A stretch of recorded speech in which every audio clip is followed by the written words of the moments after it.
तो दोस्तों इस समय हम लोग देख पा रहे हैं कि भारत के मामलों में अमेरिका किस तरह से दखल देने की कोशिश कर रहा है, किस तरह से भारत की बड़ी प्राइवेट इन्फ्लुएंस वाली कंपनियों को नीचे गिराने की कोशिश कर रहा है, भारत की अर्थव्यवस्था पर अटैक कर रहा है। इसके अलावा हर वो काम उनकी तरफ से किया जा रहा है जिसके चलते भारत के अंदर अस्थिरता लाई जा सके। लेकिन अगर मैं आपको यहाँ पर यह कहूँ कि इसी तरह का काम अमेरिका अपने एक सबसे बड़े और सबसे सच्चे अलाई के साथ भी कर रहा है, तो क्या आप इस बात को लेकर विश्वास करेंगे? देखिए, आप और मैं, हम सभी लोग जानते हैं कि इजराइल अगर आज इतना बेफिक्र है, कहीं भी किसी भी तरह की मनमानी कर लेता है और अपने देश की सुरक्षा के लिए कुछ भी कर गुजरने के लिए तैयार होता है, तो इसके पीछे उसकी अपनी खुद की तो जिद है, खुद का तो दमखम है, खुद की टेक्नोलॉजी है। लेकिन इसमें भी कोई दो मत नहीं है कि उसे पता है कि जो भी इसके परिणाम भुगतने की जब बारी आएगी, उस समय अमेरिका हमारे साथ खड़ा रहेगा और अमेरिका ऐसा कोई भी काम नहीं होने देगा जिसके चलते इजराइल की संप्रभुता पर खतरा आ जाए। यानी अगर पूरी दुनिया मिलकर भी एक साथ इजराइल के ऊपर अटैक करती है तो अमेरिका ऐसी परिस्थिति में भी पूरी तरह से प्रतिबद्ध होगा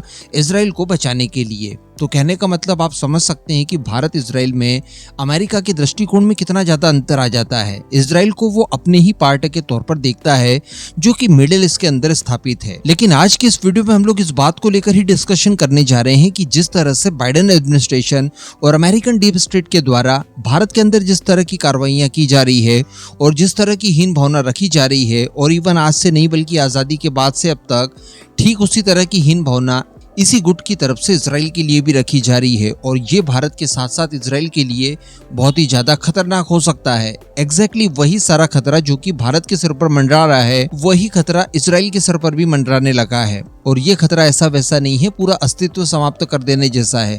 तो चलिए आगे डिस्कशन करते हैं इन सभी को लेकर। आप बस इसी तरह की वीडियोस के लिए हमारे इस चैनल को सब्सक्राइब जरूर कर दीजिएगा। देखिए, आप ये बात सभी जानते होंगे कि पाकिस्तान और अमेरिका के बीच की केमिस्ट्री आज तक अच्छी इसीलिए है क्योंकि अमेरिका भारत के ऊपर कंट्रोल स्थापित करना चाहता था, या भारत की बढ़ती हुई उड़ानों को रोकने के लिए पाकिस्तान के सहारे कंट्रोल करने की या रोकने की कोशिश करना चाहता था। इसी वजह से उसने पाकिस्तान को हर वो मदद की जिसके चलते वो भारत के सामने एक दीवार बनकर खड़ा होने की कोशिश करे। यहाँ तक कि अभी कुछ ही समय पहले इस बात के खुलासे हुए, हालांकि ये बातें सार्वजनिक थी पहले ही, लेकिन ऑफिशियली भी खुलासे हो गए कि जब पाकिस्तान अपने न्यूक्लियर वेपन्स डेवलप कर रहा था उसकी जानकारी अमेरिका को थी।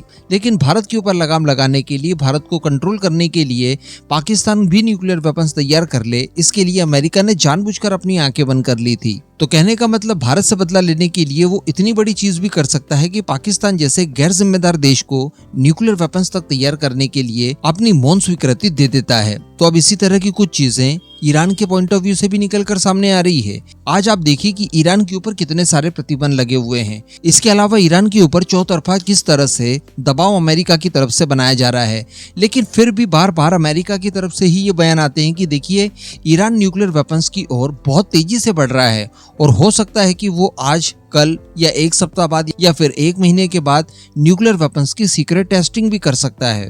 तो कहने का मतलब इतने समय से जो आपने दबाव बनाकर रखा था उसका कोई इम्पैक्ट नहीं हुआ और ईरान को आप न्यूक्लियर वेपन्स तैयार करने से रोक नहीं पाए। सीधा सा इसका मतलब यही होता है, क्योंकि कहीं ना कहीं ईरान भी आपके एडमिनिस्ट्रेशन से खुश है। यानी अमेरिका के अंदर जो प्रेजेंट एडमिनिस्ट्रेशन है जो बाइडेन का और जो डीप स्टेट है, ईरान इनसे खुश है, क्योंकि इसके भी प्रूफ के तौर पर कुछ इंसिडेंट्स निकलकर सामने आए हैं। इस समय हम जानते हैं कि जो बाइडेन और कमला हैरिस दोनों के बीच में इलेक्शन का कॉन्टेस्ट हो रहा है अमेरिका के अंदर। अब हम लोग ये बात भी जानते हैं कि कोई भी इलेक्शन पार्टी हो, वो इलेक्शन कैंपेनिंग के लिए अपनी एक स्ट्रैटेजी तैयार करती है जो कि सार्वजनिक नहीं की जाती। किस किस तरह के मुद्दे उठाए जाएंगे, किस किस तरह से नैरेटिव तैयार किया जाएगा या काउंटर नैरेटिव तैयार किए जाएंगे, इन सब की एक स्ट्रैटेजी होती है और ये काफी कॉन्फिडेंशियल रखी जाती है। इवन इस स्ट्रैटेजी को तैयार करने में बहुत मोटा पैसा भी खर्च करना पड़ता है। कई सारी एजेंसीज के साथ मिलकर ये सारी स्ट्रैटेजी तैयार करनी होती है। तो बताया ये जा रहा है कि ईरान के द्वारा, ईरान के कुछ हैकर्स के द्वारा डोनाल्ड ट्रंप की जो इलेक्शन स्ट्रैटेजी थी उसे हैक कर लिया गया है। चलिए, हैक कर लिया गया होता यहाँ तक ठीक था, लेकिन हैक करने के बाद इस पूरी स्ट्रैटेजी को उन्होंने टीम बाइडेन को सौंप दी। और इस बात का खुलासा कोई नॉर्मल सा मीडिया हाउस या मैं नहीं कर रहा हूँ, बल्कि FBI के द्वारा खुद इस बात की ऑफिशियल जानकारी दी गई है। बाकी रिपोर्ट में क्या लिखा गया है, क्या डिटेल दी गई है, इसको आप छोड़ दीजिए। केवल इतना समझ लीजिए कि डोनाल्ड ट्रंप की इलेक्शन स्ट्रैटेजी चोरी करके जो बाइडेन को सौंप देना। इसका मतलब ये हुआ कि करंट गवर्नमेंट या फिर करंट एडमिनिस्ट्रेशन जो अमेरिका के अंदर है, ये ईरान के लिए सुटेबल है और ईरान यही चाहता है कि यही कंटिन्यू करे आने वाले टर्म में भी।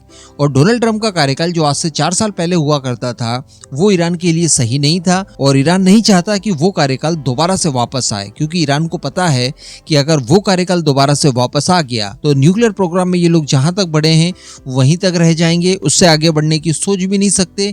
इवन जितना काम किया है अभी तक प्रोग्राम के ऊपर उसे भी डिस्ट्रॉय करवा दिया जाएगा। चाइना की बात की जाए तो चाइना भी शुरुआत से यही चाहता था, पिछले इलेक्शन में भी देखा, इस बार भी देखा कि वो जो बाइडेन को ज्यादा प्रायोरिटी दे रहे हैं। इवन जो बाइडेन के फेवर में वो लोग कैंपेनिंग भी कर रहे हैं और इसका नतीजा देखने के लिए ये भी मिला कि जो बाइडेन की तरफ से काफी न्यूट्रल स्थिति रखी गई चाइना को लेकर, उतने ज्यादा वो मुकर हुए नहीं जितने डोनाल्ड ट्रंप हुआ करते थे। तो चाइना हो, ईरान हो या फिर पाकिस्तान जैसे देश हो या इस तरह के बाकी के जितने भी तत्व हैं ये सब हो, ये कभी नहीं चाहेंगे कि जो बाइडेन एडमिनिस्ट्रेशन अमेरिका से हट जाए और नया एडमिनिस्ट्रेशन जो कि डोनाल्ड ट्रंप का होगा वो स्थापित हो जाए, क्योंकि वो अगर हो जाता है तो इनके लिए वो सही नहीं होगा।